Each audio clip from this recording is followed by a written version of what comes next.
இந்தியாவின் முதல் கல்வி அமைச்சர் அபுல் கலாம் ஆசாத் பிறந்தநாள் விழா. கோவை வடக்கு மாவட்ட காங்கிரஸ் சிறுபான்மைத்துறை சார்பாக இனிப்புகள் வழங்கி மகிழ்ச்சி. இந்திய விடுதலை இயக்கத்தின் மூத்த தலைவரும் இஸ்லாமிய அறிஞரும் இந்தியாவின் முதல் கல்வி அமைச்சருமான அபுல் கலாம் ஆசாத் பிறந்தநாள் விழா கோவை வடக்கு மாவட்ட காங்கிரஸ் சிறுபான்மைத்துறை சார்பாக கரும்புக்கடை பகுதியில் வெகு விமர்சையாக கொண்டாடப்பட்டது. தமிழக காங்கிரஸ் சிறுபான்மைத்துறை மாநில தலைவர் முகமது ஹாரிஃப் அறிவுறுத்தலின் பேரில் நடைபெற்ற இதில் கோவை வடக்கு மாவட்ட காங்கிரஸ் சிறுபான்மைத்துறை தலைவர் தாவூத் அலி தலைமை தாங்கினார். முதன்மை துறை தலைவர் அண்ணன் ஷேக் சாபு முன்னிலை வகித்தார். நிகழ்ச்சியில் பொதுமக்கள் அனைவருக்கும் இனிப்புகள் வழங்கி இந்தியாவின் கல்வி புரட்சிக்கு வித்திட்ட இந்தியாவின் முதன்மை கல்வி நிறுவனங்களை தோற்றுவித்து இந்தியாவின் இன்றைய முன்னேற்றத்திற்கு முக்கிய காரணமாக விளங்கிய அவரது பெருமைகள் குறித்து எடுத்து கூறப்பட்டது. இந்நிகழ்ச்சியில் மாவட்ட துணைத் தலைவர் அகமது கான், மாவட்ட ஒருங்கிணைப்பாளர் அமீர் அப்பாஸ் மற்றும் அசார், இமானுவேல் அசாருதீன், இஷாத், சுல்தான் பாபு, ராஜ்குமார், முகமது பாசில் மற்றும் பலர் கலந்து கொண்டனர்.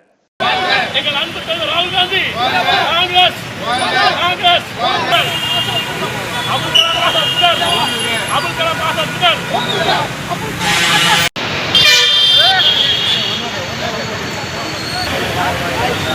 தமிழ்நாடு காங்கிரஸ் கமிட்டி சிறுபான்மைத்துறை மாநில தலைவர் எங்கள் அன்பு தலைவர் எச் முகமது ஆரிஃப் அவர்களின் உத்தரவுக்கிணங்க சுதந்திர இந்தியாவின் முதல் கல்வித்துறை அமைச்சர் அபுல் கலாம் ஆசாத் அவர்களின் 137வது பிறந்தநாள் இன்று.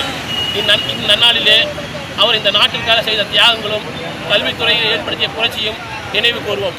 அதே சமயம் இந்த பாசிச பாஜக ஆட்சியை அகற்றி நம் அன்பு தலைவர் ராகுல் காந்தி அவர்களை பிரதமராக்குவோம் என்று உறுதிமொழி அளிக்கிறோம்.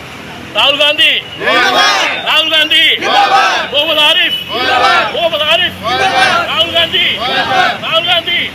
முகமது ஆரிஃப் எங்கள் அன்பு தலைவர் முகமது ஆரிஃப் எங்கள் அன்பு தலைவர் ராகுல் காந்தி காங்கிரஸ் காங்கிரஸ் அபுல் கலாம் ஆசாத்